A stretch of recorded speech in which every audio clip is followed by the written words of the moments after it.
Buenos días, estamos en la Universidad de Panamá, en la Facultad de Humanidades, en el tercer día de la celebración de nuestra Semana de la Filosofía. El profesor Yanareas va a hacer un examen de la ópera arendtiana. Vamos a ver la obra arendtiana a través de toda esta experiencia que tiene el profesor Yanareas en sus lecturas sobre la obra de Hannah Arendt. A mí me encanta decir que yo conocí a Hannah Arendt gracias al profesor Yanareas. Cuando estuvimos en el programa de maestría en filosofía práctica, la primera cohorte, ya bueno, estas conversaciones siempre pasaron hace 20 años. Ahí conocimos a Hannah Arendt, después formamos un grupo porque decidimos que las clases no eran suficientes. Las clases de filosofía no son suficientes. Y empezamos una actividad que le llamamos Círculo de Lectura Polites. Y Polites alude ahí al tema del ciudadano. El ciudadano tiene que leer. Por tanto, empezamos casualmente leyendo Los orígenes del totalitarismo, que no es una obra que no se encontraba aquí en Panamá y que con un poco la ayuda del profesor Yanareas trajimos una colección que era de la editorial Alianza, una muy buena colección de los orígenes del totalitarismo, y comenzamos por allá por el 2011, 12, esa época que todavía yo vivía en Colón, veníamos hasta Ciudad de Panamá, o por lo menos yo venía, a conversar sobre la obra de Hannah Arendt, que habíamos leído ya La condición humana en la maestría, y vamos a adentrarnos a una obra un poco difícil, que es la primera obra publicada, no es la primera obra que escribe, es la primera obra publicada de Hannah Arendt. Entonces, para no introducir tanto, porque ya en este tercer día ya hemos hablado bastante de Hannah Arendt, pero vamos a organizar las ideas ahora para poder darle un espacio especial a la obra de Hannah Arendt en la Semana de la Filosofía. Yo le voy a dar la palabra al profesor Yanareas. Quería ponerle un colofón a la historia que contabas, porque me parece que justamente fue por ahí por el 2011, donde tuvimos el augusto fenómeno de que un estudiante de filosofía nos advirtió que había conocido a un profesor venezolano que era especialista en Hannah Arendt. Entonces yo dije, pues por supuesto que quiero conocerlo. Y así fue que conocimos a Carlos Kohn, que nos ha acompañado en esta aventura de casi 15 años de estar leyendo y comentando Hannah Arendt, al igual que otros textos de filosofía política. Debo decir yo que el profesor Kohn tiene una de las visiones más integrales de la obra de Hannah Arendt y una interpretación impecable. Por más que en ocasiones tenemos algunas discusiones que hacer entre nosotros, yo admiro y respeto mucho su interpretación. Bien, me parece que lo que vamos a hacer hoy, efectivamente, vamos a hacer un recorrido por la obra arendtiana para tratar de establecer vínculos, para tratar de establecer una historia de cómo Hannah Arendt desarrolla su obra.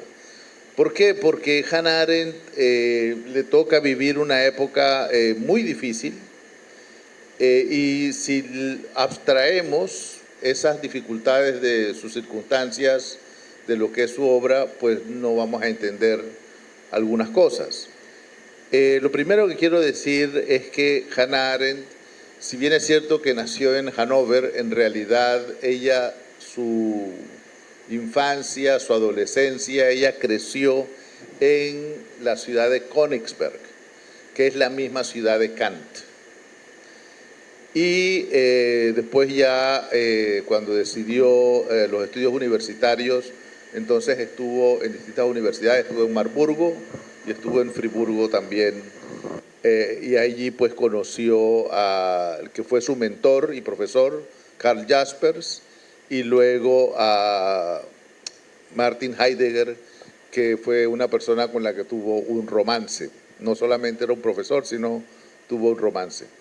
Pero también hay que decir cómo fue que se desarrolló esta poderosa teoría de Hannah Arendt, y todo empezó en realidad, con la publicación de Los orígenes del totalitarismo. Es muy correcto lo que dijiste, que ella ya había publicado antes, pero lo que había publicado eran ensayos.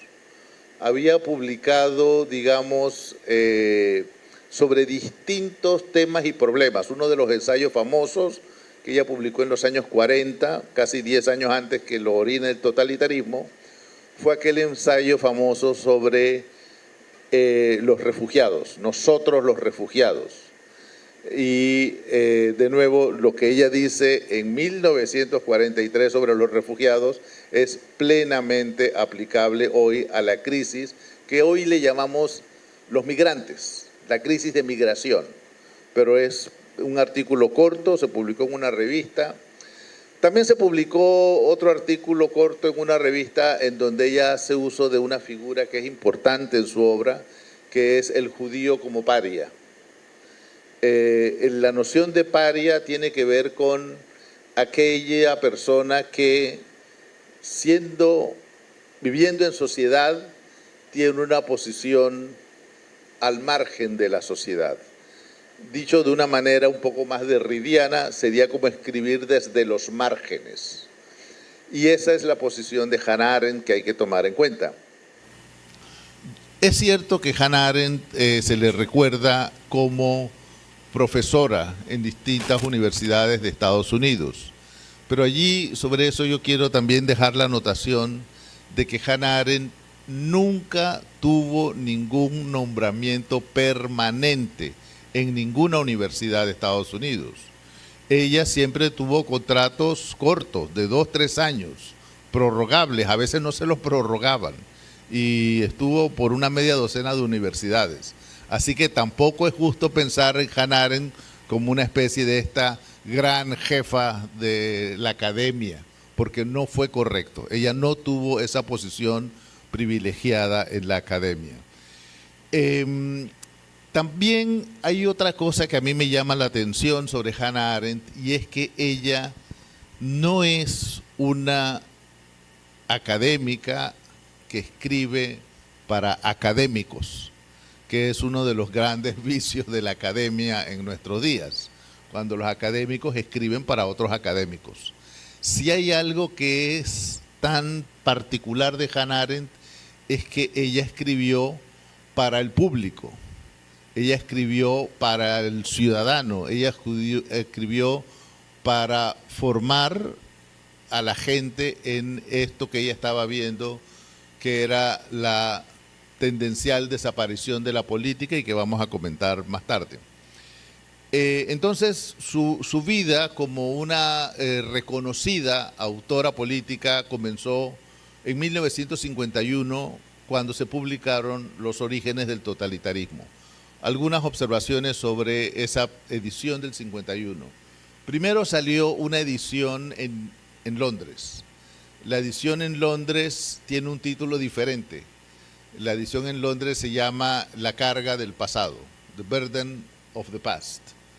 Y esa noción de la carga del pasado, por supuesto que apunta hacia lo que había ocurrido en la Segunda Guerra Mundial o desde el siglo XXI, desde el siglo XX, y que es algo que todavía los seres humanos tienen que procesar, tienen que comprender, tienen que analizar porque no lo han entendido bien.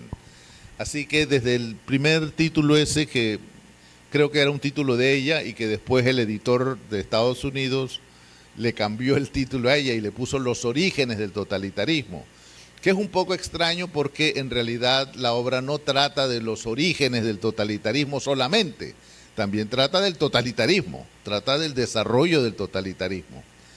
En alemán, cuando se publicó esa obra años después, tenía el nombre de Elementos y orígenes del totalitarismo. Así que hay allí que pensar también en el amplio campo semántico de esa introducción de Hannah Arendt.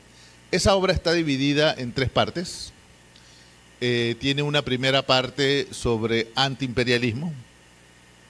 Esa primera parte es, yo diría, absolutamente importante leerla hoy, no hay que pasarla rápida como un hecho. Allí se menciona también Panamá por lo del escándalo Dreyfus. Así que es una obra, es una reconstrucción histórica de lo que era el imperialismo. La segunda parte trata sobre el nacionalismo y ella da cuenta allí del impacto que tuvo en la política el surgimiento de movimientos nacionalistas alrededor del mundo y cómo eso coincide con el tema de los derechos humanos. Y es allí, en ese segundo libro sobre nacionalismo, que ella formula la muy famosa frase, el derecho a tener derechos. Y luego la tercera parte es sobre totalitarismo. Sin embargo, yo quiero llamar la atención sobre el hecho de qué tanto se podía investigar históricamente el totalitarismo en los años 40. Las referencias que hay, las fuentes que hay para investigar eso son muy pocas. Es un hecho muy reciente. Intentar hacer una historia del totalitarismo a finales de los años 40, o sea, es una locura. Es más bien una reflexión sobre lo que se conoce, sobre lo que se sabe del totalitarismo, y creo que Hannah Arendt era muy consciente de que su investigación no era una investigación completa ni final. Y eso tiene un desenlace que vamos a ver luego de por qué ella pensaba que ella todavía debía muchas cosas al terminar los orígenes del totalitarismo. Miren, cuando se publicó esa obra se popularizó la palabra totalitarismo, pero honestamente se popularizó de una manera que no fue la manera como la pensó Hannah Arendt. Cuando uno lee Hannah Arendt se da cuenta que el totalitarismo no es un régimen, no es una constitución, no es la formalidad de cómo se integra el gobierno. El totalitarismo se refiere a la manera como se hace política, que descansa en una cultura, que descansa en una serie de estructuras que son sociales también y que tiene una estructura valorativa. Todo eso es parte del análisis de Hannah Arendt y que en mi opinión se pierde cuando se generaliza el uso de la palabra totalitario o totalitarismo. Hay algo que comentar también sobre los orígenes del totalitarismo en su primera edición, y es que la obra tiene un desenlace negativo, es decir, vivimos en tiempos oscuros y no hay salida. No es una obra que culmina con una especie de canto de victoria de los aliados. No es eso. Ella sigue preocupada por los tiempos oscuros que están presentes en su momento. Entonces, en 1953 ocurre la Revolución Húngara, un intento de los húngaros de independizarse del yugo soviético, y pasan cosas interesantes durante esa revolución. Y Hannah Arendt escribe un artículo sobre la Revolución Húngara que es un poco explicando que siempre hay la posibilidad de comenzar a hacer algo nuevo, que eso es parte de lo que son los seres humanos. Cada ser humano llega a este mundo a partir de cero, tiene que educarse, tiene que aprender, tiene que desarrollar sus capacidades, y esa verdadera esencia del ser humano es la posibilidad de la política, es la posibilidad de hacer algo nuevo, que también puede ser hacer una revolución. Entonces, ese artículo se incorporó como el capítulo final de los orígenes del totalitarismo en la segunda edición de 1958, que es la que ustedes leen. Es decir, hay una diferencia importante porque ese último capítulo sí muestra el camino, sí abre las opciones de qué se puede hacer en tiempos oscuros.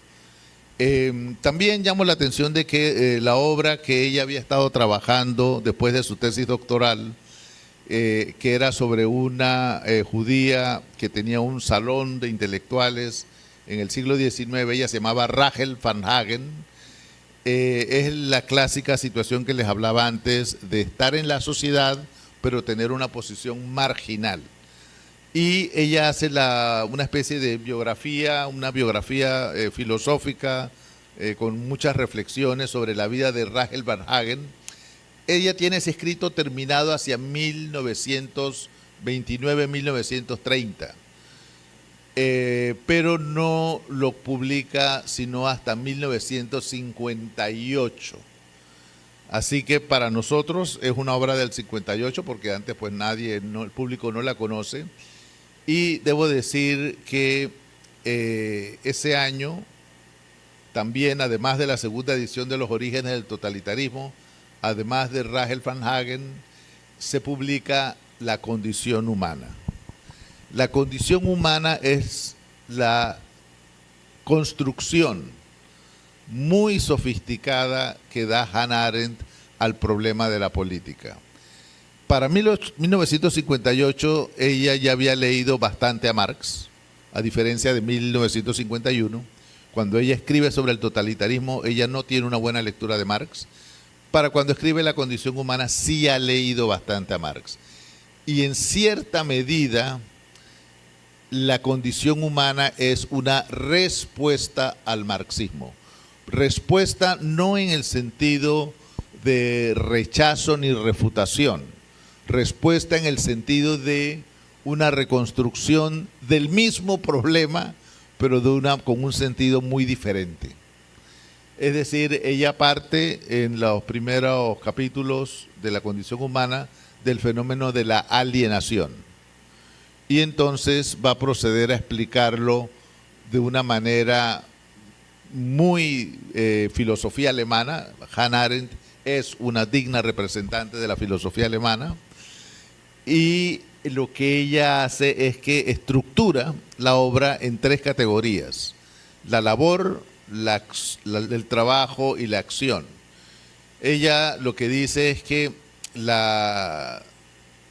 más allá de la vida contemplativa de los filósofos, los seres humanos están ocupados en tres tipos de actividades.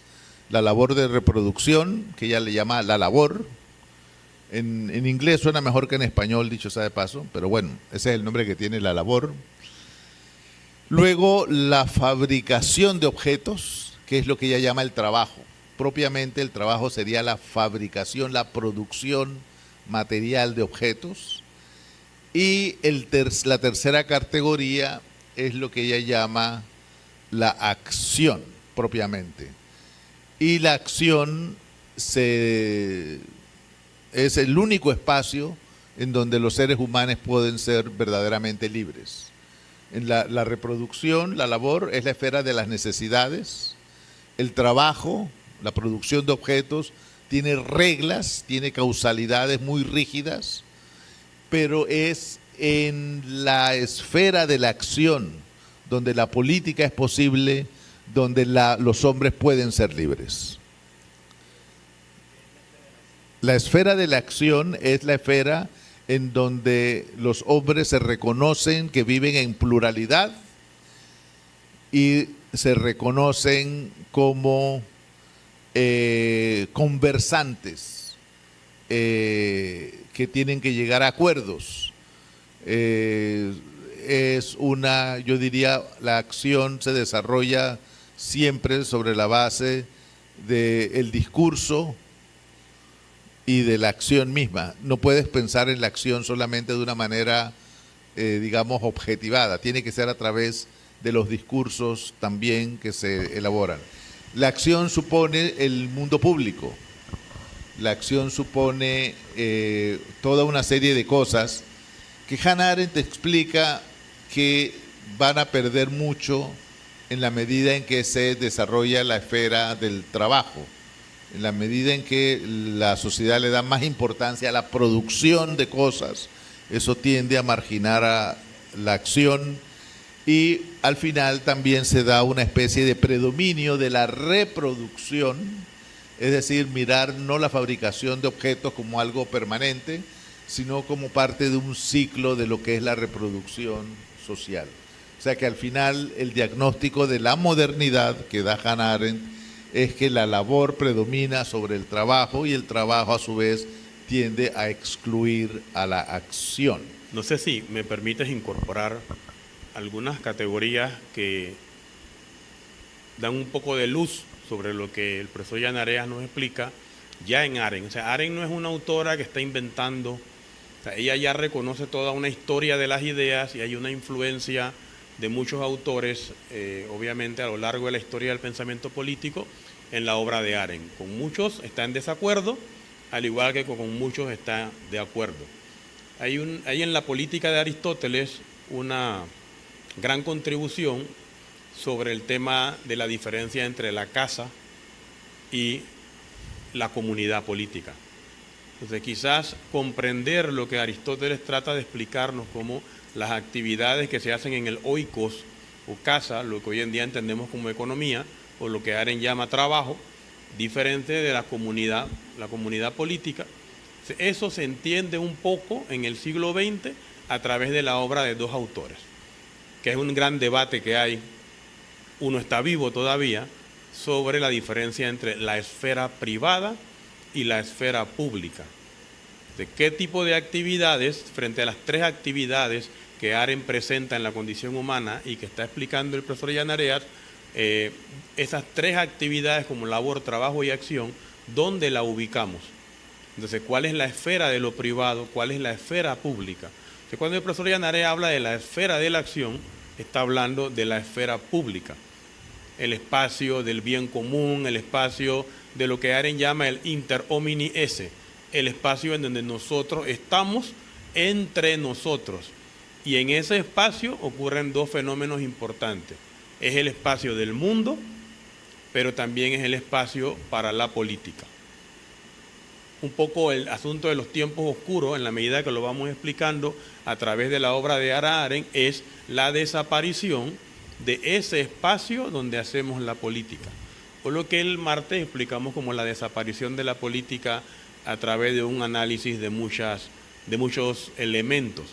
Entonces, sí, quería comentar que, claro, la desaparición de la política no es algo final, completo y acabado, sino que es algo tendencial.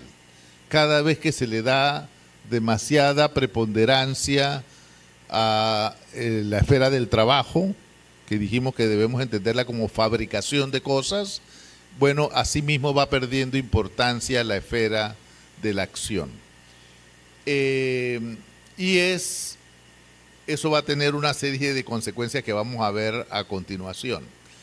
Yo ahora mismo lo que quisiera un poco reiterar en este esfuerzo de tratar de darle sentido a la obra de Hannah Arendt es que mientras que los orígenes del totalitarismo es una reconstrucción histórica sobre la cultura, sobre las sociedades en las que ocurrieron la Primera y la Segunda Guerra Mundial, la condición humana sí es una obra que tiene un arco de tiempo mucho más grande, porque en la condición humana hay una reflexión sobre los griegos, en la condición humana hay un recuento en donde se incluye a figuras como Maquiavelo, en fin.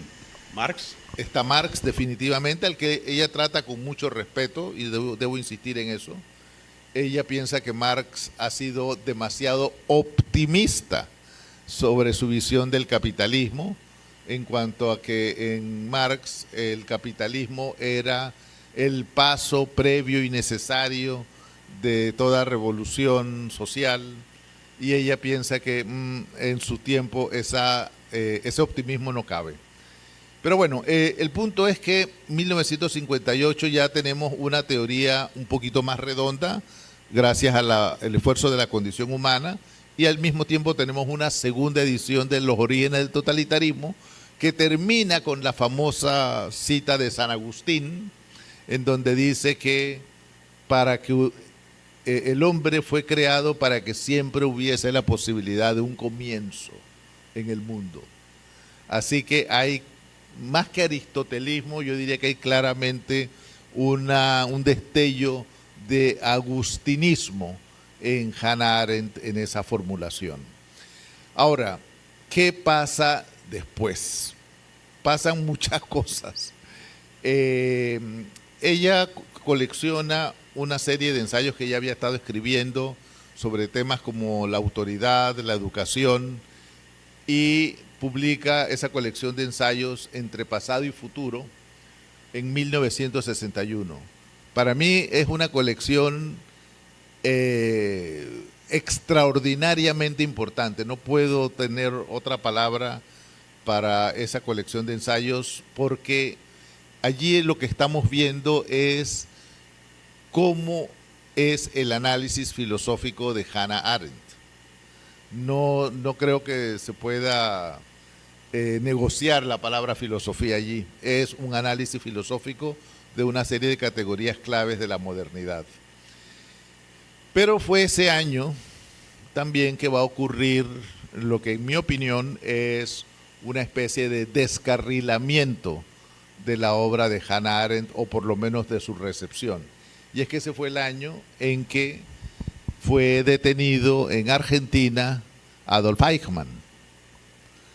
Y entonces comenzó ese proceso que llevó pues a que una especie de un año después fuera ejecutado por un tribunal en Jerusalén, fue colgado públicamente.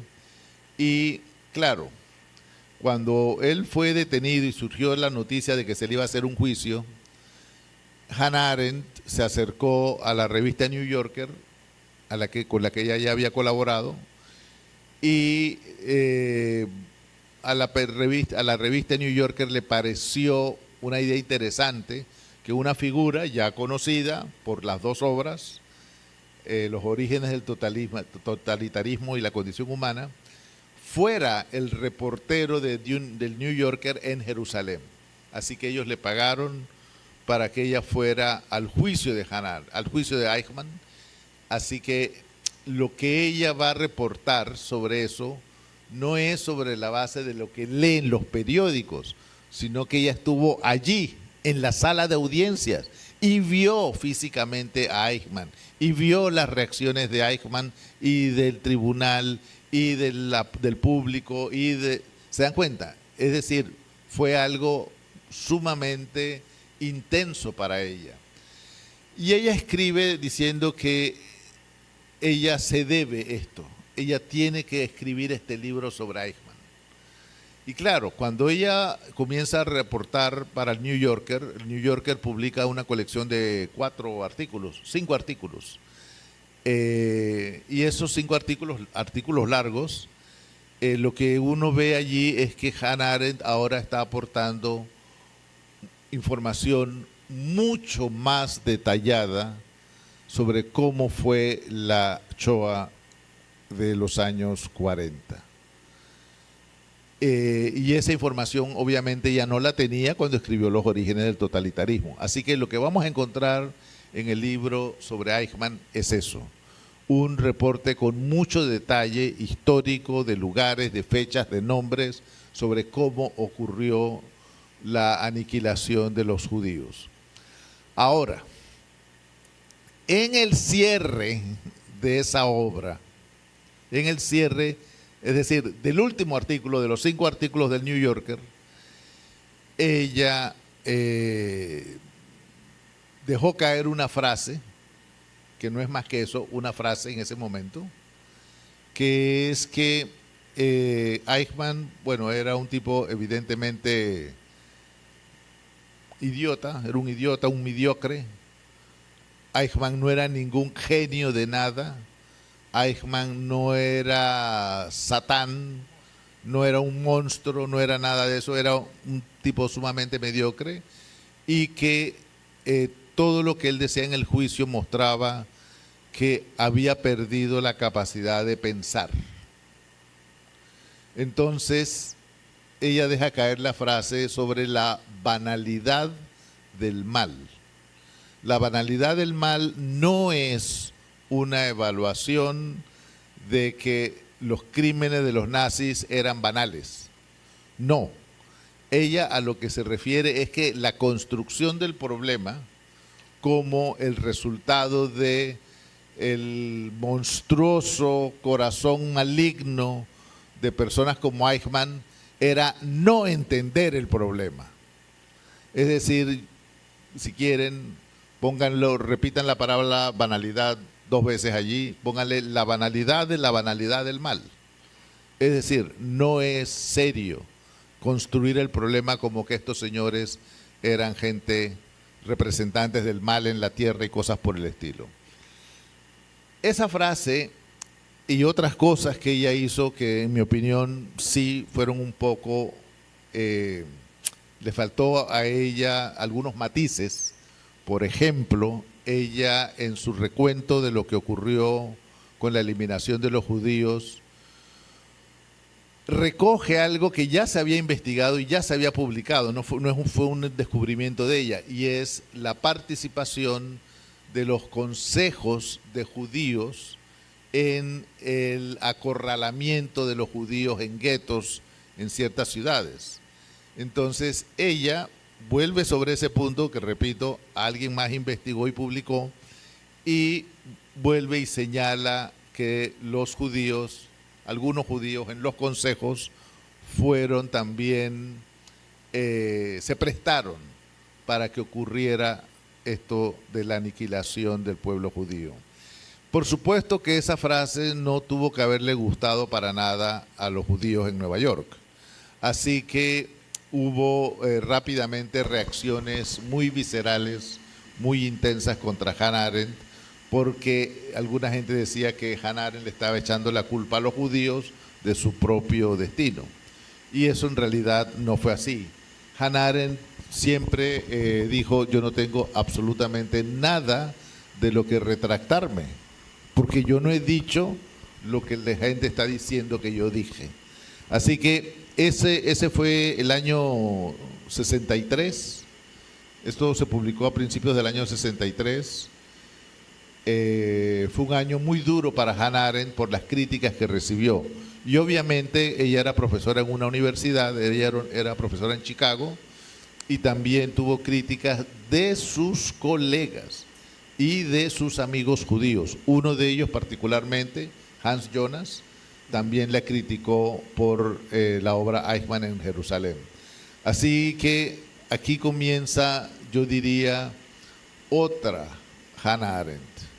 Yo decía que era una obra en donde se había descarrilado el desarrollo de Hannah Arendt. Te voy a explicar por qué. Luego que ella terminó ese año 1958, que tuvo muchas publicaciones y que de alguna manera es el año del auge de la autora política Hannah Arendt, ocurre en el mundo una cosa muy importante, que es la Revolución Cubana de 1959. Cuando ocurrió la Revolución Cubana, los departamentos de política en Estados Unidos, en las universidades norteamericanas, se interesaron en el fenómeno de la revolución. ¿Es posible una revolución en siglo XX? Y entonces se organizó un evento sobre la revolución, en donde iba a haber autores que iban a hablar de las revoluciones del siglo XVIII. Invitaron a Hannah Arendt para hablar de eso, pero también invitaron al exponente de la revolución de ese momento, que era Fidel Castro. Así que en un mismo evento, en un mismo salón, estuvieron en el año 1960, estuvieron Fidel Castro hablando de su revolución y Hannah Arendt reconstruyendo las raíces del concepto de revolución en el siglo XVIII. No está registrado ninguna reacción de Fidel Castro sobre Hannah Arendt, ni tampoco hay ningún registro de Fidel Castro en Hannah Arendt. O sea, no se sabe qué pensó ella de lo que dijo Fidel ese día. pero de que sí se sabe que coincidieron. Entonces, nosotros podemos leer ahora eso que Hannah Arendt planteó sobre las revoluciones del siglo XVIII como una extensión de su obra sobre la condición humana. Y explico por qué. Porque la condición humana ofrece es una antropología filosófica, es una visión general del ser humano. Pero si uno se pregunta entonces, ¿cómo fue que políticamente se perdió la cultura de la política a la que hace referencia Hannah Arendt? Eso del espacio público, eso del discurso, de la conversación, de la acción concertada. ¿Cómo políticamente se perdió? Ella le da una respuesta en una obra que se va a publicar después y que ella estuvo trabajando durante esos años y que también es parte de su estudio del marxismo. Y esa obra se llama Sobre la Revolución. Y el hecho de que ella la haya titulado así, Sobre la Revolución, me parece que es indicativo de que ella quería ofrecer una visión de la revolución diferente de la que se decía, de la que se usaba en los discursos políticos usuales de esa época. Entonces, la revolución de Hannah Arendt es un análisis de la Revolución Americana y de la Revolución Francesa, y es un análisis en donde muestra que de maneras distintas ambas revoluciones fracasaron.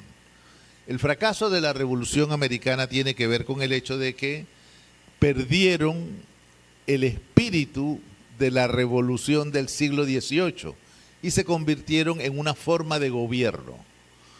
Entonces, la Constitución que ellos hicieron en 1787 no era un documento, era algo que expresaba un espíritu de la política, que tiene la noción, entre otras cosas, de la felicidad como uno de los valores de la política. Y eso se fue perdiendo en favor de mantener una especie de estructura de gobierno, ya desprovista de ciertos valores y ciertas experiencias del ser humano. En el caso de la Revolución Francesa, Hannah Arendt explica que lo que dañó a la Revolución Francesa fue la emergencia de lo social, cómo lo social se terminó de sobreponer sobre lo político. Y más que fundar un nuevo orden, la Revolución Francesa quiso resolver el problema de la pobreza y no pudo resolverlo. Entonces, esa es una manera diferente en que el sentido de la revolución se pierde.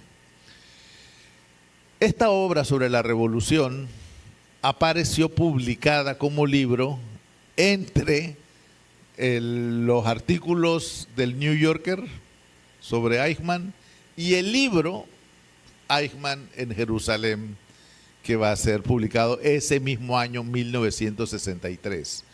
Como la obra sobre Eichmann causó tanta polémica, literalmente se perdió lo que ella había explicado sobre la revolución. Es decir, no tuvo el impacto que debía haber tenido. Para mí, un libro muy importante que debe leerse como una especie de consecuencias de la condición humana. Y en 1964, fíjense, 1964 ahora, ella da una entrevista en que dice esto que decía Toribio al inicio, de que ella no se considera una filósofa política, que lo que ella está haciendo es más teoría política. Eso para mí es una declaración muy circunstancial. Lo está haciendo en el momento en que está recibiendo la peor crítica de su vida. Y es una crítica que le impacta. Es una crítica que impacta a su círculo de amistades. Es decir, no vayan a pensar que solamente el mundo público. Impacta dentro también. Y de ahí en adelante, Hannah Arendt va a experimentar una especie de reconstrucción de su pensamiento Y es una reconstrucción que al final la va a forzar a volver a escribir como filósofa. Ese volver a escribir como filósofa está claramente expresado en la vida del espíritu. Pero antes de llegar a la vida del espíritu, quisiera mencionar otras cosas que ella escribió como parte de ese proceso.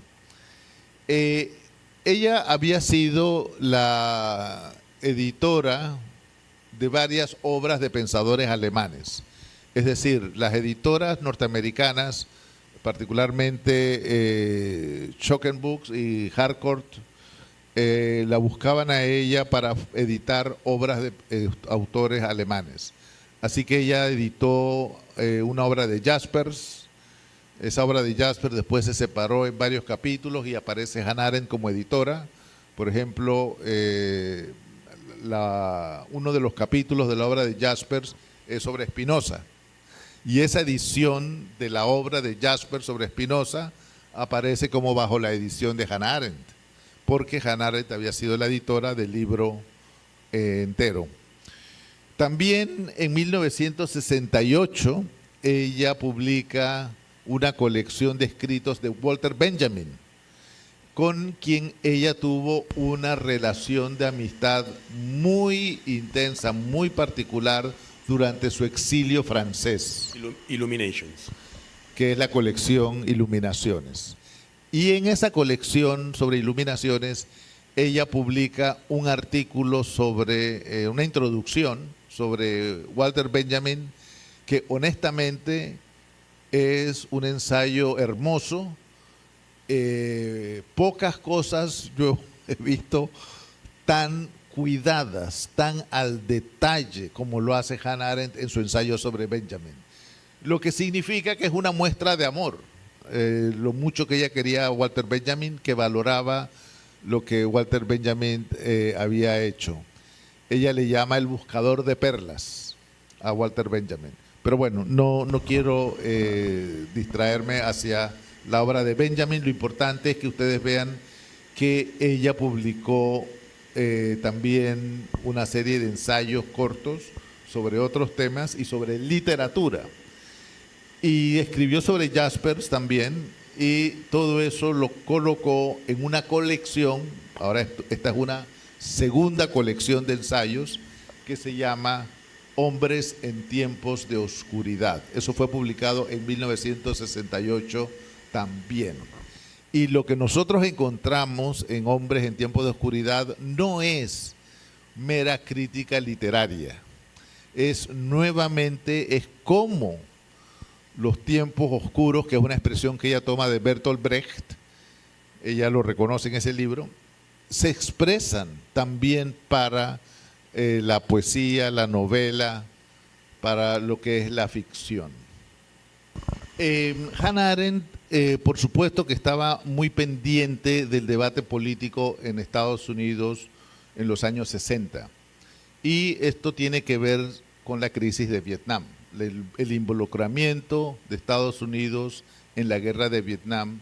Y ella, como cualquier ciudadano sensato, estaba totalmente opuesta al involucramiento de Estados Unidos en Vietnam.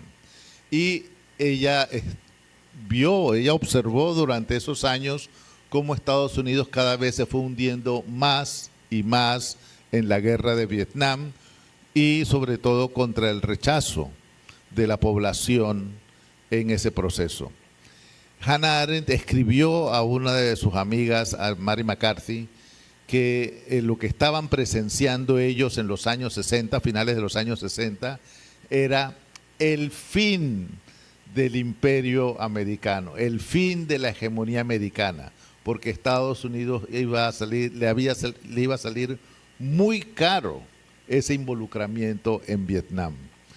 Entonces, eso que eran opiniones de ella, opiniones personales y que intercambiaba con sus amigos, también tuvieron una expresión teórica o filosófica en una serie de ensayos que se recopilaron y se publicaron en 1969 como Crisis de la República. Ahí hay un ensayo sobre verdad y mentira en la política, en donde ella explica básicamente que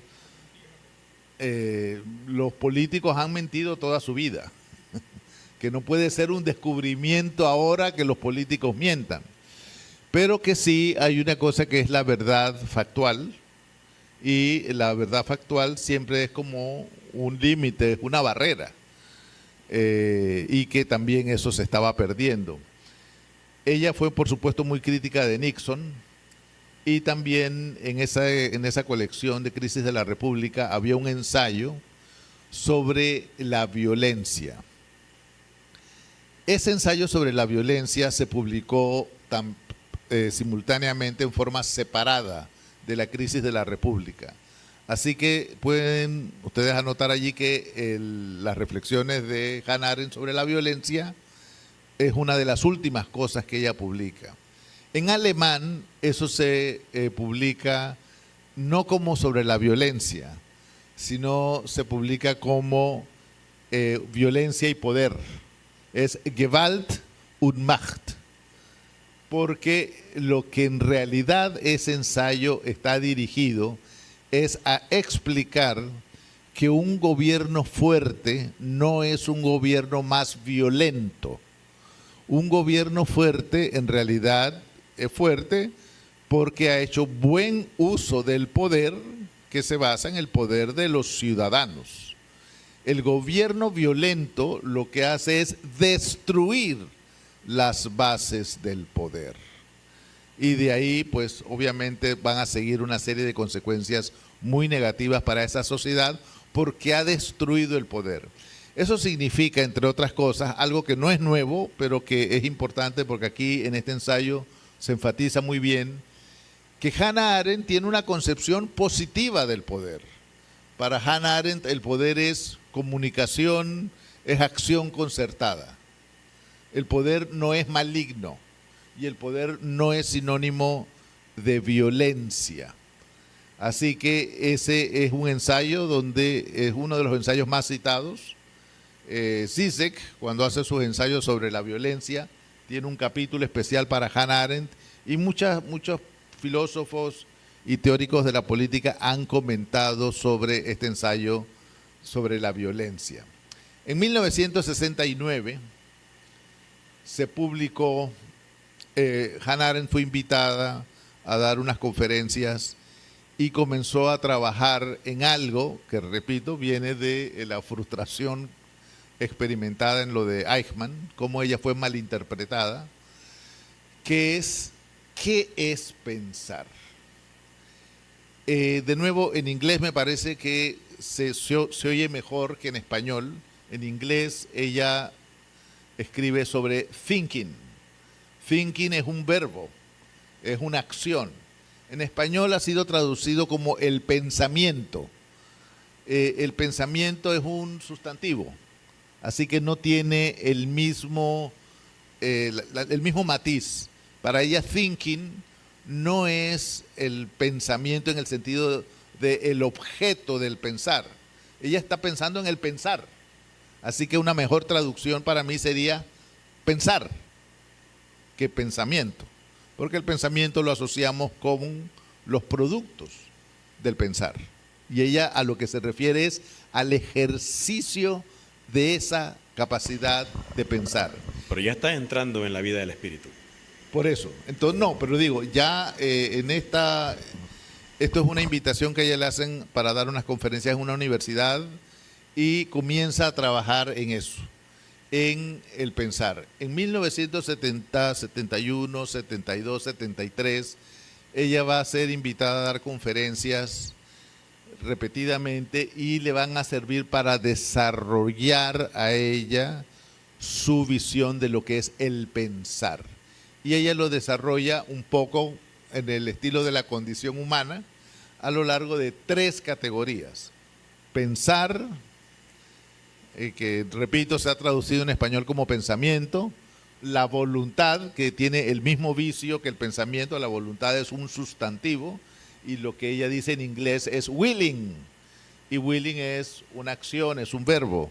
Para mí sería mejor traducción decir querer en el sentido de el ejercicio de la voluntad. Y la última categoría de esa trilogía es juzgar, que de nuevo en español lo traducen como juicio, pero sería mejor juzgar. Y si miramos la obra de Kant, en la que se basa la reflexión de Hannah Arendt, más exactamente es la capacidad de juzgar.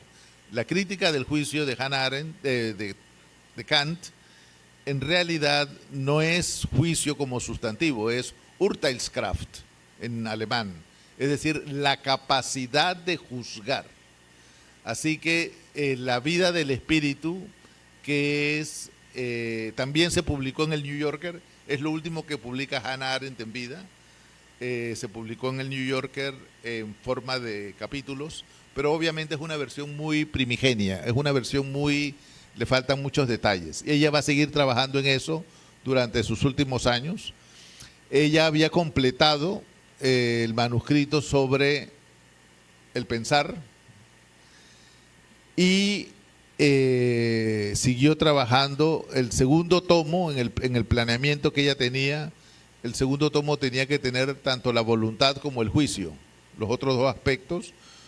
Ella había terminado la sección relativa a la voluntad y en la máquina de escribir, después que ella falleció, un jueves, una cosa así, después que ella falleció, encontraron en la máquina de escribir que ella usaba la página que decía el juicio. Era la primera página, la portada, si ustedes quieren, de la sección sobre el juicio. Así que ella no llegó a escribir la sección sobre el juicio, pero todos sabían que ella iba a utilizar unas conferencias que ella había dado sobre la crítica del juicio de Kant para desarrollar esa sección. O sea que hoy lo que nosotros tenemos es una obra póstuma muy rica. En 1977, ella murió en el 75, 77, 78 se publicaron los volúmenes de la vida del espíritu, primero el pensamiento, luego la voluntad. Se reimprimió en español por primera vez, se hizo la traducción al español en el 2002. Así que desde el punto de vista de lo que es el estudio en español, es una obra del siglo XXI. Y las lecciones sobre la filosofía de Kant se publicaron en inglés en 1982, en alemán en 1985 y en español en el 2003.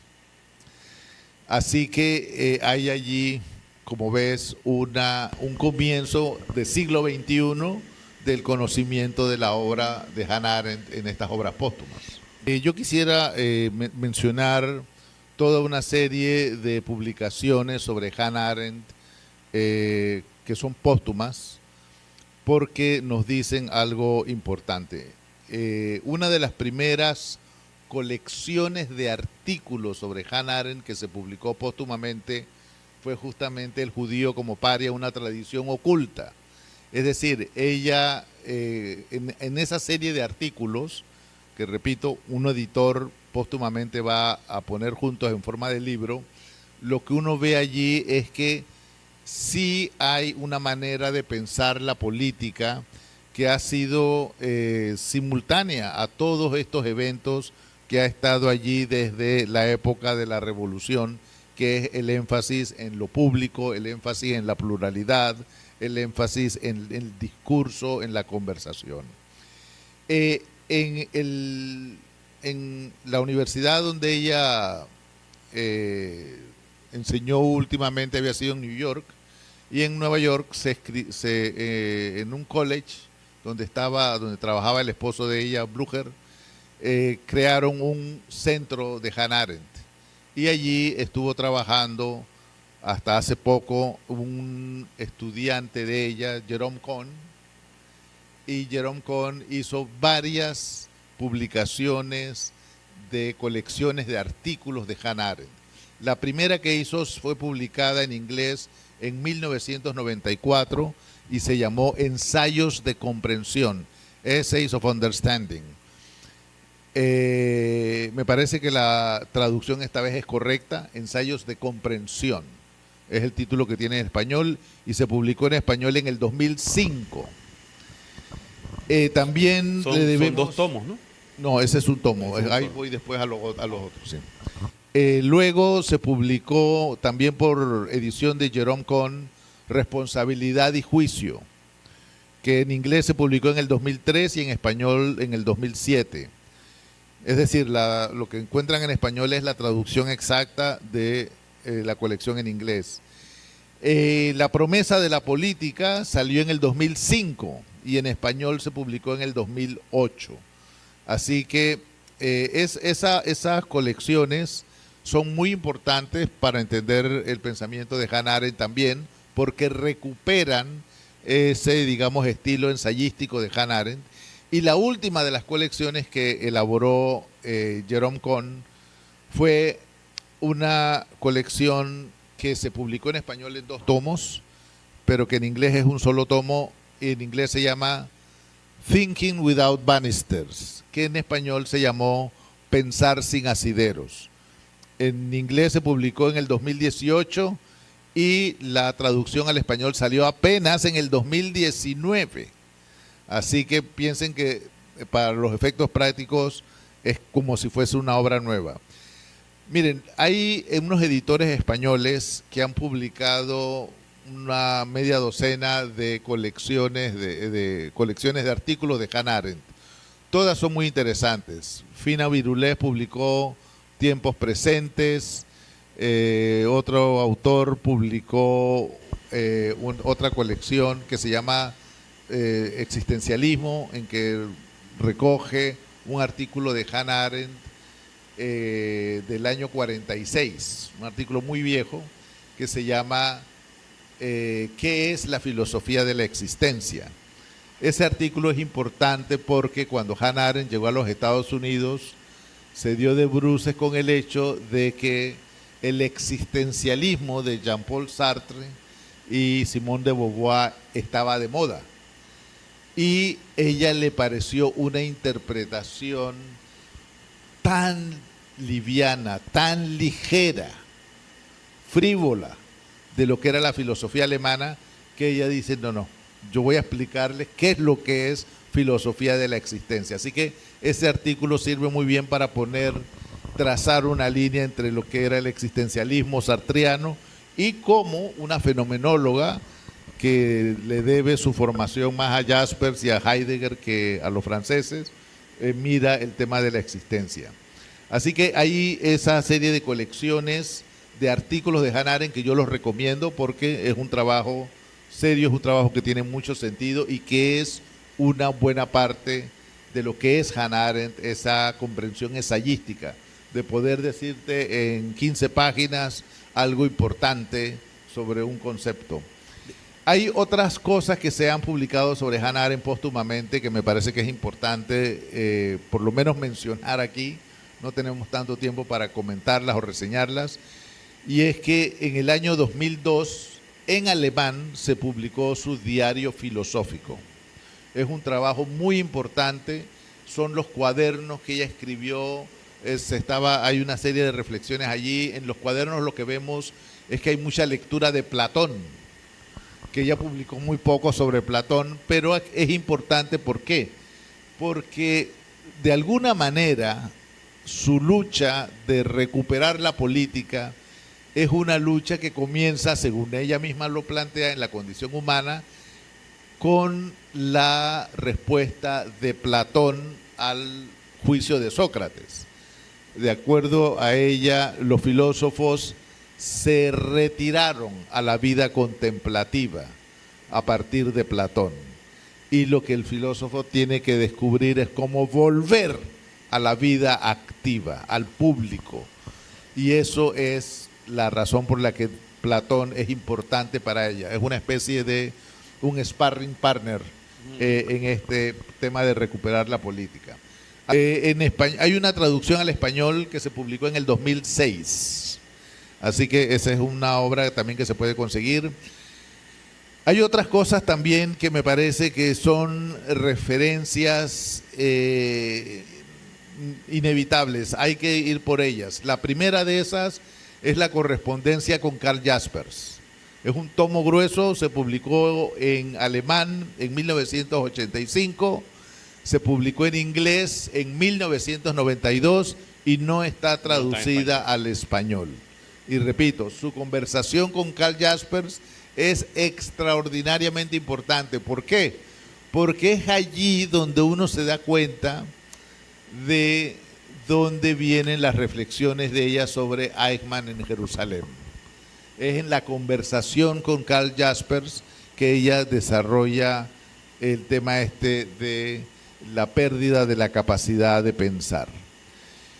Además de la correspondencia con Karl Jaspers, hay otros volúmenes de correspondencia que son referencias importantes. Por ejemplo, la correspondencia con Heinrich Blücher, que era su esposo. Heinrich Blücher, esa correspondencia se publicó en 1996 en inglés, se publicó en español en el 2001 y después se tradujo al alemán, porque ellos se escribían también, se publicó en alemán en el 2006. Perdón, ya se publicó en alemán en el 1996 y en el 2000 en inglés. No se ha traducido al español la correspondencia con Blücher. La que sí está traducida al español es la correspondencia con Martin Heidegger. De nuevo, es una colección de cartas en alemán. En 1998 la edición alemana, en el 2000 se publicó la edición en español y en el 2004 se publicó la edición en inglés. También hay una correspondencia con Gershom Scholem, que yo la recomiendo. Originalmente está en alemán, 2011, y hay una traducción al inglés en el 2017, no hay traducción al español. Y hay otra quinta volumen de correspondencia con Mary McCarthy, que es su amiga, así que es una correspondencia un poco diferente, es más íntima, y esa correspondencia también está traducida al español, la tiene Paidós traducida al español. Hay un tema más dos que son parte de las fuentes para entender Hannah Arendt, y hay que saberlos valorar también. Son las entrevistas. Ella dio varias entrevistas, en algunos casos eran entrevistas en televisión y están transcritas, así que las podemos leer. Hay un volumen completo de entrevistas que se publicó en alemán en el 2006 y se tradujo al español en el 2010. No me acuerdo cómo es que se llama el volumen ese, que está en Trota. Se llama así mismo, Hannah Arendt, la última entrevista. La última entrevista, así es. Es una colección también importante, tiene otros documentos. Y la última cosa que quiero mencionar, y no como una cosa exótica, sino como también que hay que entender que eso es lo que es Hannah Arendt, es la colección de poemas de Hannah Arendt. Fueron publicados en alemán en el 2015, en el 2017 fueron traducidos al español y apenas este año fueron publicados en inglés. Así que los poemas de Hannah Arendt son poemas en distintas etapas, más que todo en su etapa joven, pero allí también uno puede ver la preocupación de esa filósofa en ciernes, que Hannah Arendt fue importante. Una de las cosas que se me olvidó mencionar, pero creo que también vale la pena mencionarlo, es la publicación como libro, mediante una editorial con todas las de la ley, de la tesis doctoral de Hannah Arendt. ¿Por qué? Porque si bien es cierto que ella escribió su tesis doctoral en 1929, ya ustedes saben qué pasa con las tesis. Van para el anaquel de la universidad donde se publicó y ahí nadie más las lee. El concepto de amor en San Agustín se publicó en inglés en 1996 y en español en el 2001. Y la publicación alemana es del 2006. Pero bueno, lo importante es que también se puede conseguir, se puede leer y repito, es parte de las fuentes de Hannah Arendt entender toda esta construcción que ella hace hasta el final de sus días. Yo digo que hay un hilo directo del concepto de amor en San Agustín a la condición humana, a la vida del espíritu. Claro. Bueno, creo que, bueno, por un tema de tiempo y para que los que están aquí presentes puedan compartir con nosotros, creo que hemos cubierto gran parte del pensamiento arentiano, quizás no con la debida profundidad, porque eso sería como prácticamente una licenciatura. Hannah Arendt da para muchísimo, sobre todo por esas características multifocales, o sea, puede ver la política desde diferentes miradas. Sí creo que en algún otro momento debemos dedicarle más tiempo, bueno, a todo, pero hay una palabrita que también es famosa en Hannah Arendt, no solamente la banalidad del mal, que ha sido súper conflictiva, sino una que ha caído muy bien, que es amor mundi. Por amor al mundo es una de las categorías arendtianas que nos ayudan también a entender la política. La política en Hannah Arendt es vista, que ya en Spinoza está eso. Es decir, en la política hay amor, en Arendt en la política también hay alegría, en la política hay muchas cosas. Para Arendt la política no es esto que nosotros entendemos como administración pública. Entonces, no sé, de pronto muchachos y muchachas, si quiere alguno intervenir, tiene alguna pregunta.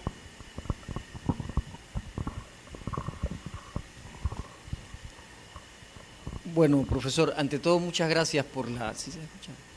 Por la actividad y compartir con nosotros en una semana tan importante como es la Semana de la Filosofía, dado que ayer estábamos celebrando el Día Mundial de la Filosofía. Profesor, me llamó mucho la atención el tema de la pérdida de la capacidad de pensar, concatenado con lo que el profesor Toribio mencionó, de que cada vez que nace un niño, cada vez que nace una niña, hay posibilidades, ¿verdad?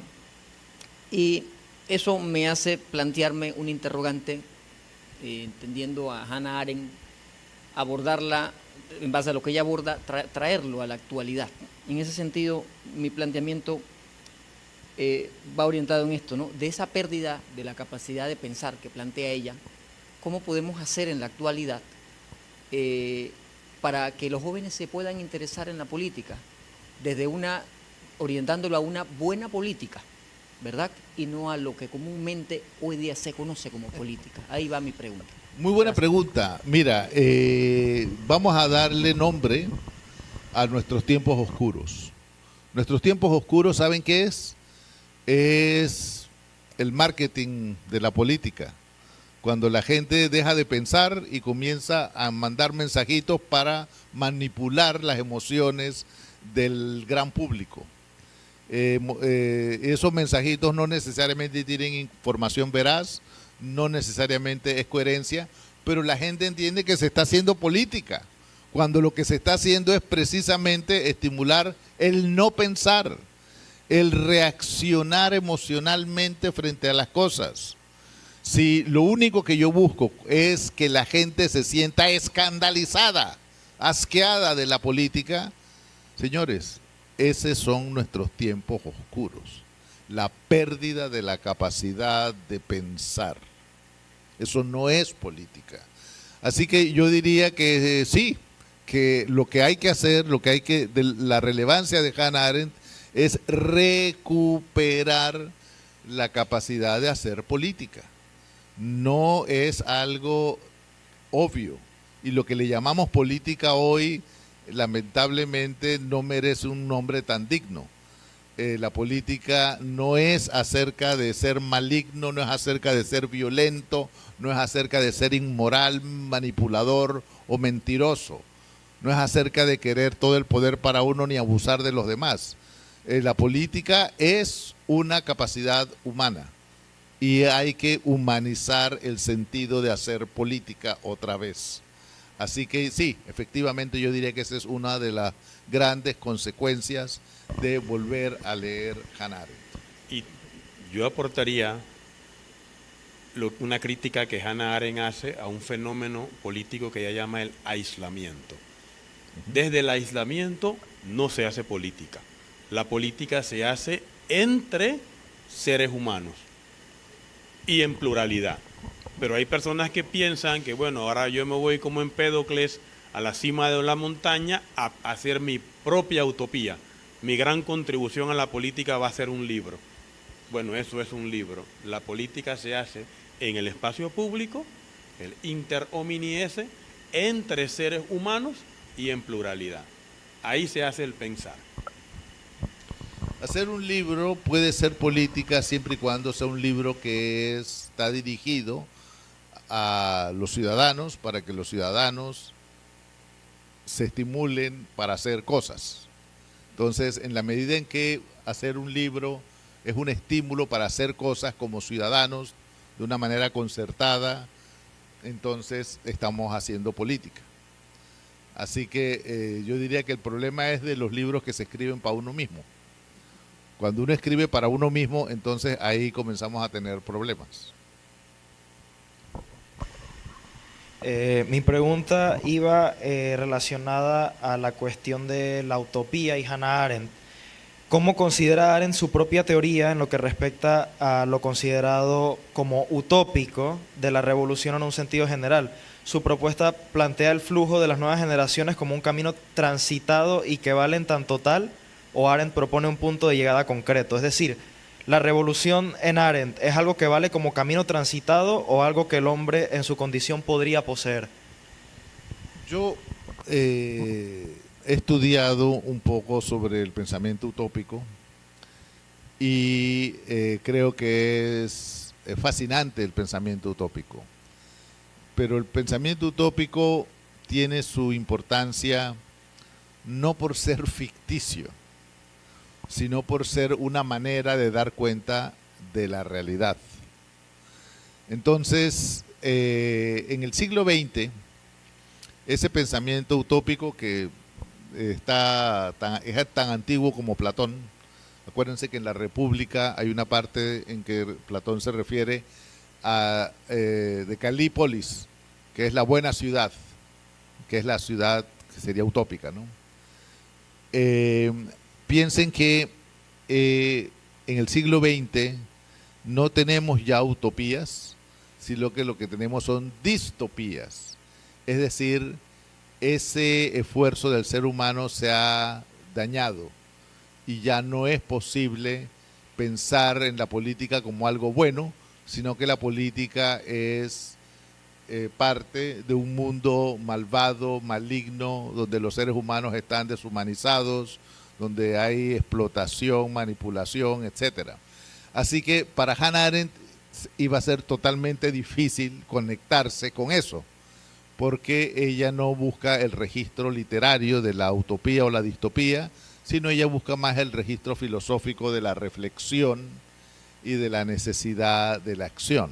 Así que por eso yo diría que en Hannah Arendt uno no debe leer Hannah Arendt como un pensamiento utópico. Ahí está la expresión de Habermas, que él decía que en los años 80 se habían ido agotando las energías utópicas. Bueno, si lo queremos ver así, entonces Hannah Arendt es una buena manera de estimular las energías políticas, pero para hacerlas realidad, no para hacer una especie de mundo perfecto e inalcanzable, que muchas veces es lo que se transmite con la noción de utopía. Sí, la importancia que tiene la recuperación del enfoque filosófico de la política, que las propuestas desde la filosofía política sean sociedades ideales es importante, porque si tenemos como referencias sociedades a las que aspiramos, un poco la hipótesis de Leo Strauss, de que la política siempre debe ser para mejorar, y si el telos es esa sociedad ideal, ya sea la sociedad bien ordenada de Rawls, son telos, son sociedades ideales que aspiramos a alcanzar. Pero si las sociedades que vamos a tener como referencia son las sociedades distópicas actuales, entonces ¿hacia dónde vamos a mejorar? Si la filosofía política ya, y creo que desde Hannah Arendt, está haciendo el trabajo de participar de la política, no solamente en la acción, sino en la construcción de cuáles son. Por eso la política es un fin en sí mismo. Tenemos que construir hacia donde nosotros vamos. Y si si la referencia son los tiempos oscuros, entonces nos vamos a quedar ahí para siempre. Entonces, Y hay que... creo que también hay que tener cuidado con el hecho de que hay toda una serie de utopías negativas en la actualidad. Hay gente que quiere tener un liderazgo único. ¿Cómo es posible que gente que está haciendo política aspira a que haya un solo líder? Eso es, para Hannah Arendt, completamente la negación de la política. Entonces, quien tiene dificultades para operar políticamente en condiciones de pluralidad, en aceptación de las circunstancias de que la acción política es impredecible e irreversible, en condiciones en donde la política misma debe entenderse siempre mediante el acuerdo, la concertación. Bueno, entonces esa persona no está pensando políticamente, tiene una serie de emociones negativas que lo impulsan literalmente a destruir su mundo cada vez. Y eso es lo que Hannah Arendt, digamos, advierte como parte de los tiempos oscuros, cuando la gente no está pensando políticamente. Puedan venir y compartir, opinar. La política es sobre la opinión. Aquí no hemos dicho ninguna verdad. Aquí hemos expuesto la ópera arendtiana en la experiencia que tiene el profesor Llanareas, el profesor Kohn, yo, que ya tengo años también con Hannah Arendt, dejé a Rawls a un lado, ahora con Arendt, por unos estudios que se han estado haciendo, y ahora lo estamos incorporando a ustedes, porque en Panamá, usted no puede ir ahora a Europa y decir, bueno, es que en Panamá no leemos a Hannah Arendt. Sí, estamos leyendo a Hannah Arendt en Panamá, estamos leyendo a Hegel, ayer discutimos a Spinoza. Entonces... Este es un nuevo comienzo. Este es un nuevo comienzo. Bueno, con esto ya despedimos no solo la actividad de hoy, agradecemos a todos los que nos están escuchando. Ahora con esto del poshumanismo tenemos aquí toda la tecnología y esperemos haya gente en Chiriquí escuchando el programa. Esto va a quedar en las redes de la Universidad de Panamá y es la actividad que hemos realizado como cierre de la Semana de la Filosofía. Que sea un gran día.